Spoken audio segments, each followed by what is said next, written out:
The newspaper article I chose comes from the Washington Post. The article is entitled "Pakistani Girl Shot by Taliban Honored as Harvard University's Humanitarian of the Year." Malayla, 16, survived an attempted assassination by the Taliban last October. Malayla is very outspoken for girls' education. The militant said she was attacked because she criticized the Taliban, not because of her views on education. Malayla said the so-called Taliban were afraid of women's power and were afraid of the power of education. She said very few people spoke about what was happening in her home region, the Swat Valley. The chairman of the Norwegian Nobel Peace Prize Committee, Jagland, paid a special tribute to Malayla. She said, "Your courage is sending a strong message to women to stand up for their rights, which constitutes a precondition for peace." The magazine article I chose comes from the New York Times from 2009. This article is entitled "High-Tech Devices Help Drivers Put Down Their Phones." This article talks about a lady who was always on her phone. She considered herself a safe driver because she always used hands-free devices.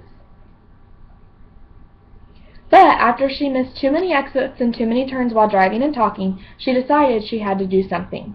So she signed up for ZoomSafer, a free service that uses her phone's GPS sensors to determine whether she's driving, the speeds of her driving, and then disables her phone until she stops the car. Obviously, there is one way to eliminate all issues while driving, which is to turn your phone off while you're in your car.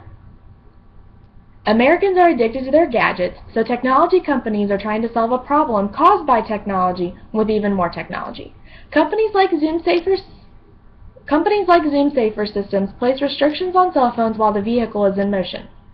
Any incoming calls are sent to voicemail, or they are told that the phone's owner is driving. Passengers in the vehicle may disable the system, but a message is then sent to the account administrator, which could be a parent or an employer, letting them know that the phone is being used.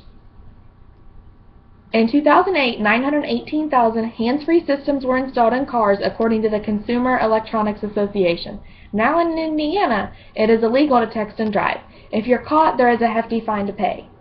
This is just another way to keep everyone on the road safe. The academic journal abstract I chose was from an article on bullying. Bullying comes in many forms and greatly affects the person who is being bullied. There was a research study done to examine the peer processes that occur during bully episodes on a school playground. The processes were examined from a social learning perspective.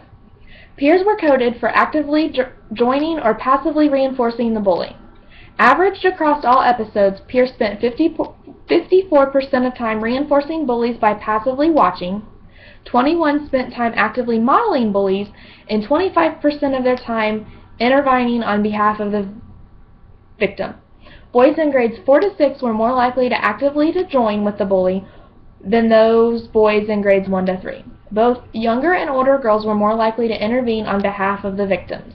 The results were interpreted as confirming peers' central roles. Peers' anti-bullying initiatives must be reinforced by simultaneously whole school interventions.